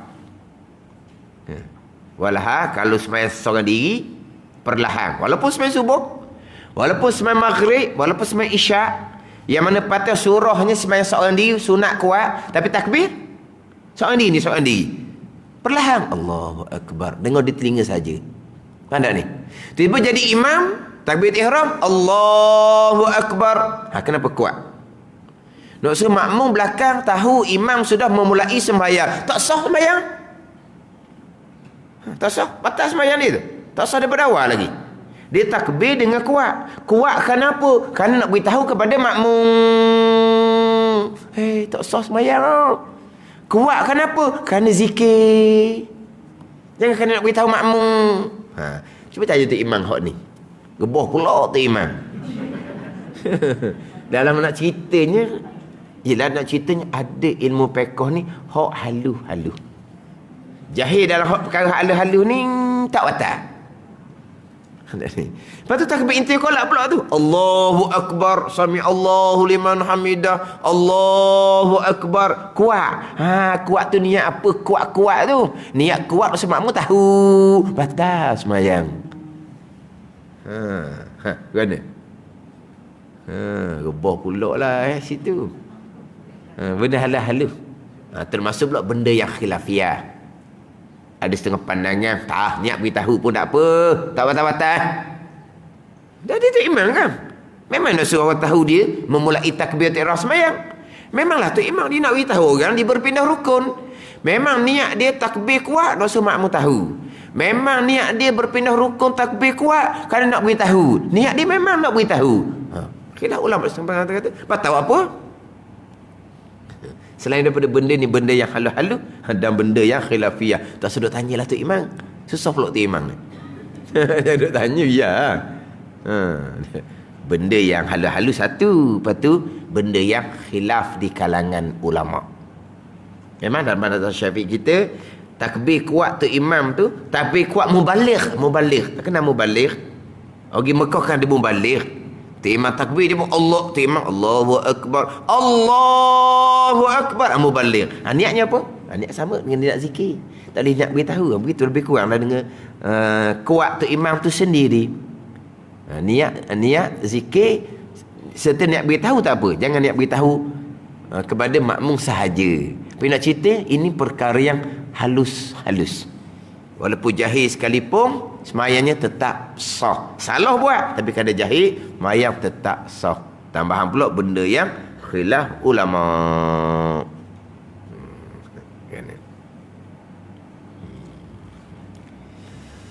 Makna kita ni kena mengaji sama-sama. Cuma kalau kita dah lepas bahagian kita ngaji biar lebih banyak sikit lagi. Jadi kita hari ini dan syarat yang pertama sahaja iaitu ditakbir dengan bahasa Arab dan dengan lafaz Allah dan dengan lafaz akbar. Itu syarat yang kedua tau. Dan dengan tertib antara keduanya itu syarat yang ketiga tau. Sebab dalam hak rumi itu dia ada wak nombor 1, 2, 3 sampai 21. Hak saya hak Jawi ni tak ada nombor. Dia hanya beritahu 21 syarat. Lepas tu yang keduanya hak mana? Yang kedua ni tau. Dan dengan lafaz Allah dan lafaz akbar. Yang kedua. Oh, dan jika tiada tu syarat kedua. Pulak tau. Jadi dua syarat jugalah hari ni. Dua lah hari ni. Oh, jadi maknanya syarat pertama ditakbir dengan bahasa Arab bagi orang yang kuasa dengan dia. Dan jika tiada tu, itu syarat yang kedua. Tapi banyak warna syarat pada 21. Jadi hak tu pun jadi dua syarat dah. Dan dengan lafaz Allah dan lafaz akbar yang ketiga. Dan dengan lafaz akbar yang keempat. Lepas tu dan dengan tertib antara keduanya yang kelima. Oh, banyak sungguh lah. 21 sungguh kita dengar kejut dah. Syarat takbir 21. 21? Berat saya tak tahu. Tengok sini berapa dah. Dan dengan lafaz Allah yang ketiga. Dan dengan lafaz akbar yang keempat. Dan dengan tertib antara keduanya antara Allah dan akbar yang kelima. Rumi. Kita ngaji hak Jawi ni tak tahu yang nombor berapa. Cuma tahunya 21 syarat bagi takbiratul ihram. Dan dengan lafaz Allah dan dengan lafaz akbar. Wallahu a'lam.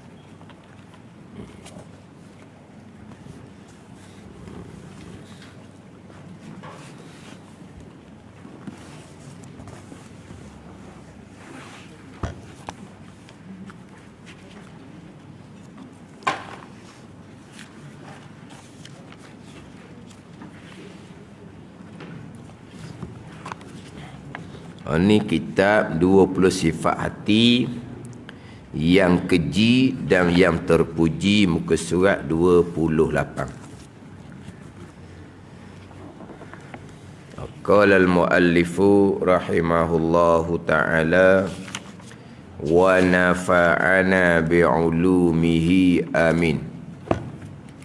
Di antara kata-kata yang berdosa ialah berdusta, mengumpat, berbantah-bantah, mengejek, menyenda-nyenda, berseluruh dengan kata-kata yang menimbul kemarahan dan dendam. Kemudian kita berhenti hak terdahulunya di pembicaraan mengumpat kepada membicarakan berkaitan dengan 6 keadaan yang dibenarkan pada syarak mengumpat. 6 keadaan yang dibenarkan daripada syarak mengumpat. Yang mana mengumpat haram ijma' ulama, larangan Al-Quran. Wala yarta' ba'dukum ba'da. Dan jangan mengumpat oleh setengah kamu, wahai orang-orang yang beriman, dan akan setengah kamu. Quran larang terang-terang, wala yarta' ba'dukum ba'da. Jangan mengumpat oleh setengah kamu akan setengah kamu. Mana mengumpat haram ijma' ulama. Melainkan 6 keadaan ni yang diistisnakan, yang dikecualikan. 6 keadaan. Yang mana 6 keadaan ni pun dibenarkan pada syarak ijma' ulama. 6 keadaan ni pun dibenarkan pada syarak mengumpat ijma' ulama. Yang kita bicara hak minggu lepasnya, hak saya kata agak panjang sedikit. Huraiannya dalam kitab Sirrus Salikin agak panjang sedikit. Hak berkaitan dengan mengumpat kerana nak menakuti orang Islam daripada kejahatan orang yang lain. Nak menakuti orang Islam daripada kejahatan orang lain. Tahzirul muslimina minasyarri. Menakutkan akan orang Islam daripada kejahatan orang lain. Cuma contoh minggu lepas dalam kitab Penawar Bagi Hati Mustad 31 didatangkan satu contoh. Seperti berkata ia, seseorang, perempuan itu jahat kelakuannya. Perempuan itu jahat kelakuannya. Maka jangan engkau berkahwin dengan dia dan menyebut ia seseorang akan nama kejahatan itu. Ini orang merisi. Jadi ditanya seseorang, perempuan budak, perempuan tu macam mana? Dia kena cerita. Cerita keburukan, cerita keburukan. Sebenar keburukan, sebenar keburukan. Dipanggil mengumpat. Kalau reka-reka keburukan itu fitnah. Sekarang ni cerita keburukan, keburukan yang sebenar-benar dia panggil mengumpat. Tapi mengumpat ni dibenarkan pada syarak ijma' ulama. Ada ni. Sebagaimana ni cerita merisi orang perempuan. Sama juga apabila perempuan merisi akan orang lelaki. Samalah juga. Hak dalam hadisnya perempuan yang tanya orang lelaki. Ada dalam hadis Nabi. Perempuan tanya orang lelaki. Perempuan tu Fatimah binti Qais radhiyallahu anha. Fatimah binti Qais radhiyallahu anha ni dipinang oleh Abul Jahmi dan Muawiyah. Kata Fatimah binti Qais radhiyallahu anha, inna Abul Jahmi wa Muawiyata khatabani. Sesungguhnya Abul Jahmi dan Muawiyah meminang akan daku. Tanya Nabi sallallahu alaihi wasallam. Nabi pun ceritalah. Ni Abul Jahmi tu macam mana, Muawiyah tu macam mana. Nabi pun kata, imma Muawiyatu fasu'luqun la malalahu wa amma Abul Jahmi fala yada'ul asa ala atikihi. Nabi kata ada pun Muawiyah, amma Muawiyatu, imma pula, amma Muawiyatu fasu'luqun la malalahu. Ada pun Nabi kata Muawiyah ni fasu'luqun, mana fakir, tak ada harta. Ni cerita benda Allah terasa hati lah. Apabila meminang tanya macam mana Muawiyah, dia orang tak ada duit. Gitulah. Nabi cerita tak ada duit. Dan ada pun wa amma Abul Jahmi, ada pun Abu Jahmi ni maka tidak meletak ia akan tukar atas tengkoknya. Hadis ni muttafaqun alaih, Bukhari Muslim. Abul Jahmi ni dia tidak letak tukar atas bahunya. Mana apa ni? Kinayah daripada suka berjalan, suka musafir jauh-jauh. Maknanya tukar dia tak pernah letak atas tekau. Mana tukar dia bawah sama. Pada dia. Mana kalau tukar letak atas tekuk ni mana tak berjalan dah lah. Mana kinayah sindiran daripada selalu musafir. So mengatakan Abul Jahmi ni Nabi kata tidak letak tukar atas bahu tu dengan bahawa ada riwayat Muslim dan riwayat Muslim wa amma Abul Jahmi darrabun lin nisa. Ada Abul Jahmi ni dia jenis pukul ke puan. Sebab tu saya mengatakan Nabi kata Abul Jahmi ni tidak meletak tukar ni atas tengkok dengan bahawa, dia suka pukul ke puan. Ada ni. Ini cerita apa ni? Cerita keburukan lah ni. Ijma' ulama dibenarkan cerita. Sama ada yang merisik tu daripada pihak perempuan, sama ada yang merisik tu daripada pihak lelaki. Kemudian apabila orang cerita pula, Fatimah binti Qais ni panjang di sejarah dia lah. Dia ada kelebihan di kalangan sahabah perempuan. Dia ada hadis tu, qalat ataitun nabiyya sallallahu alaihi wasallam fakultu inna Abul Jahmi wa Muawiyata khatabani. Aku datang akan Nabi sallallahu alaihi wasallam dan aku berkata pada Nabi, Abul Jahmi Muawiyah meminang akan aku. Faqala Rasulullah sallallahu alaihi wasallam amma Muawiyatu fasu'lukun.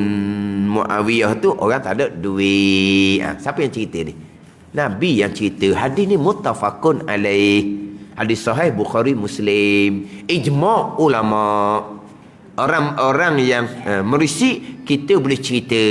Jangan kita bohong. Berdosa pula kitanya. Ada ni. Kalau kita tak mau cerita, minta maaf lah. Awak kita tanya orang lain lah. Mana ada benda lah tu. Awak tak comel. Kita tanya orang lain lah pula. Faham tak ni? Jangan kata bohong. Oh, kalau dia baik sungguh-sungguh, kena bohong. Berdosa besar pula kitanya. Sebab apa? Sebab kita memudaratkan orang lain. Bohong dosa kecil yang tidak memudaratkan. Tapi kalau memudaratkan orang lain, bohong tu dosa besar. Kita ni pula jenis apa panggil apa? Lebah jahil ke apa? Nak cerita keburukan kan mengumpat. Lepas tu macam mana? Dia pun bohong. Oh, hak tu hak haramnya. Dosa besar pulaknya. Kena cerita lah. Lepas tu pula, apabila orang cerita kepada kita yang merisik ni, perempuan tu macam mana, lelaki tu macam mana, jangan kita pula yang dedahkan. Risik senyap.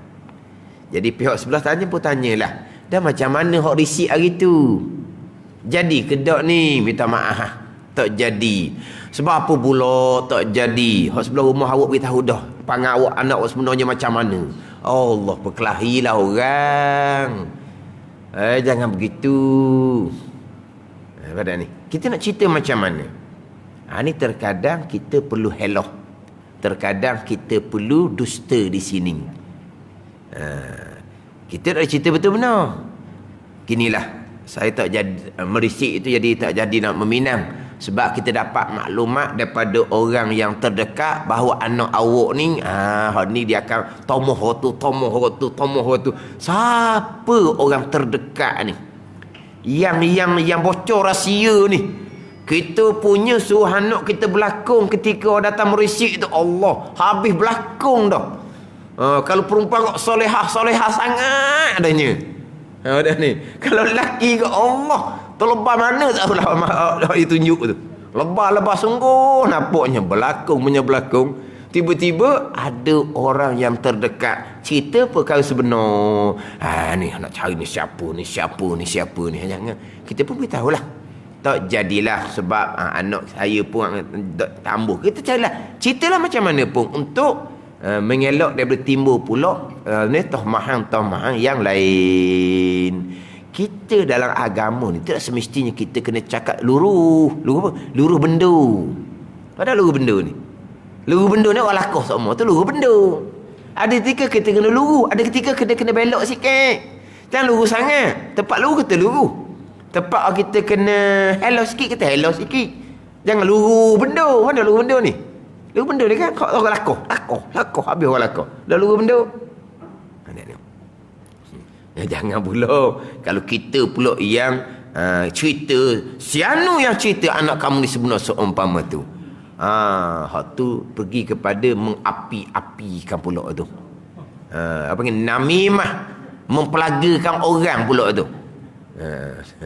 La yadkhulul jannata namam, tidak akan masuk syurga orang yang melaga-lagakan orang. Jangan.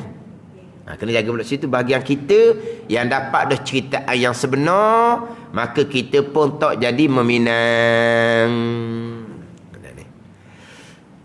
Kita faham sini molek. Masalah merisik ni, hak mana boleh cerita keburukan, ijma' ulama' boleh cerita keburukan. Kenapa? Kerana maslahatnya untuk mengelak daripada seseorang terpedaya. Sebab apabila seseorang tu berkahwin dengan orang yang dia tak tahu sebenar-benarnya macam mana, mudaratlah mudaratlah pasangan hak molek tu lah. Jadi sekarang ni pasangan ni hak molek, tiba-tiba berkahwin dengan hak tak molek, punahlah hak pasangan hak molek ni. Untuk mengelakkan punah seseorang ni, dibenarkan, bukan diwajibkan kita kena cerita untuk mengelak daripada kena mudarat anayai hak seseorang yang tahu cerita sebenar ni. Ini hanya kita kata membabitkan dua orang. Merisik dibenarkan. Dia asalnya wala tajassasu. Tuhan kata, jangan kamu menyelidik. Dalam ayat Quran, ya ayyuhallazina amanu la tajtanibu katsiran minaz zanni inna ba'daz zanni ismun wala tajassasu wala yarta' ba'dukum ba'da wala tajassasu. Jangan kamu menyelidiki. Nabi Tuhan larang tau. Tapi merisik dibenarkan menyelidiki. Kemudian apabila diselidik, Tuhan larang wala yarta' ba'dukum ba'da. Jangan mengumpat. Orang yang diselidik pula dibenarkan mengumpat. Ayat tu dua. Wala tajassasu wala yarta' ba'dukum ba'da. Jangan selidik kamu dan jangan mengumpat kamu. Tiba-tiba dibenarkan selidik ketika nak berkahwin. Orang yang ditanya pula dibenarkan mengumpat. Ni balik pada ilmu lah. Ijma' ulama' ni. Selidik dibenarkan. Risik tu lah. Kau panggil apa risik? Risik ni tanya sebelah menyebelah dah. Ni bukan risik dah. Ni selidik. Kau panggil tak? Selidik tanya. Budak ni macam mana? Kalau belah lelaki budak perempuan ni macam mana? Kalau sebelah perempuan budak lelaki ni macam mana? Kalau saja-saja haram kita nak selidik, hak ni dibenarkan. Yang diselidiki pula boleh cerita untuk mengelak daripada teranaya, dizalimi, walaupun hanya membabitkan dua orang sahaja. Faham tak? Macam mana kalau kita nak melantik seseorang memegang amanah besar? Ini pasangan ni amanah besar ni. Lelaki pun amanah besar, isteri pun amanah besar. Nak pastikan betul ni kita letak ni, kita selidik dan dibenarkan cerita. Cerita empat dibenarkan. Macam mana kita nak memilih seseorang untuk memegang amanah yang lebih besar? Nak jadi pemimpin negara, nak jadi pemimpin negeri. Sebab apa? Sebab ini membabitkan maslahat untuk ummah. Tadi membabitkan maslahat pasangan dia sahaja. Faham tak ni? Pasangan lelaki ke, pasangan perempuan ke, satu pasangan sahaja dibenarkan selidik, dibenarkan umpat. Tapi kalau untuk melantik menjadi pemerintah, untuk masalah satu negara, masalah ummah, lagilah dibenarkan selidik, lagilah dibenarkan umpat. Bukan terkadang wajib kita kena umpat. Ini kena faham bab hukum. Ini dipanjang cerita dalam kitab Dalilul Falihin. Dalam kitab dalam Dalilul Falihin. Dipanjang cerita berkaitan dengan bab pemerintahan. Bab pemerintahan. Seseorang ni tidak berkelayakan untuk memerintah. Kerana apa? Kerana dia ni orang yang fasik, orang yang macam-macam dicerita di situ. Maka dalam kitab Qiyamah ni Sirajul Talibin ke apa? Saya ada buat catatan ni. Tapi nama dalam kitab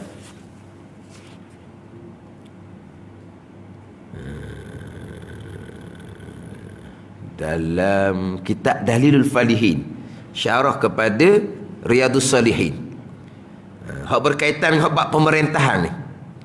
Maka wajib menyebut akan dimakan itu bagi mereka yang ada ni, yang diberi tugas untuk cerita benda-benda yang sebenarnya. Wajib kena cerita.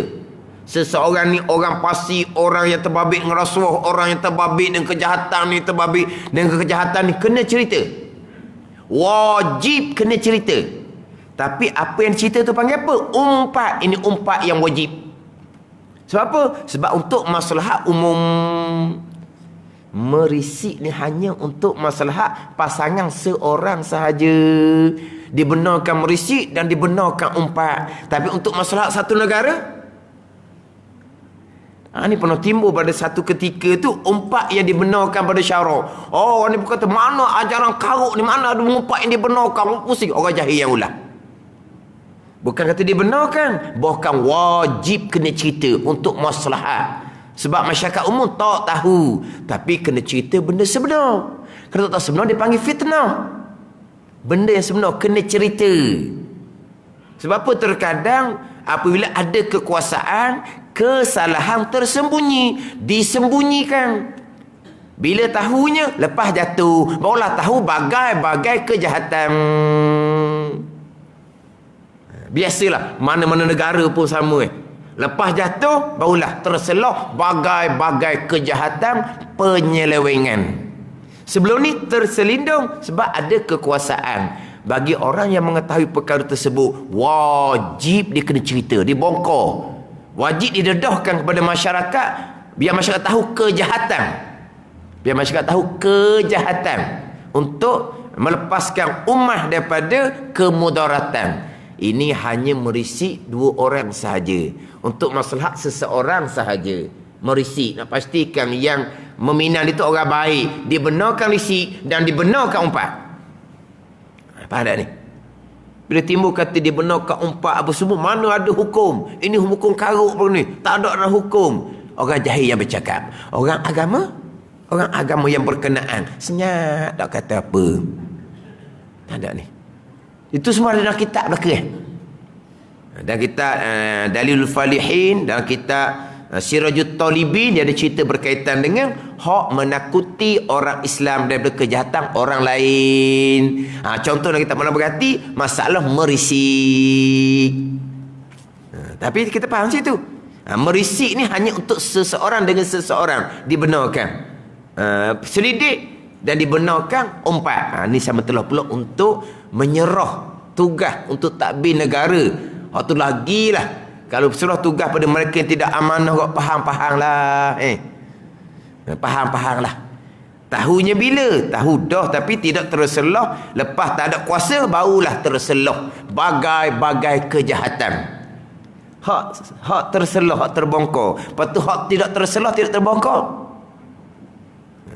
Itu menjadi kewajipan bagi mereka yang mengetahui. Berkewajipan kena cerita untuk masalah umum. Kemudian dalam Sirajul Talibin ada lagi didatangkan contoh-contoh hak berkaitan dengan mengumpat yang dibenarkan kerana nak menakuti orang Islam daripada kejahatan orang Islam yang lain. Wallahu a'lam. Bismillahirrahmanirrahim. Alhamdulillahirabbil alamin, wassalatu wassalamu ala sayyidil mursalin wa ala alihi wa sahbihi ajma'in. Allahumma iftah alaina futuhal arifin, Allahumma allimna ilma akdamin, wa fahimna famasabikin, warzuqna ruqat talibin.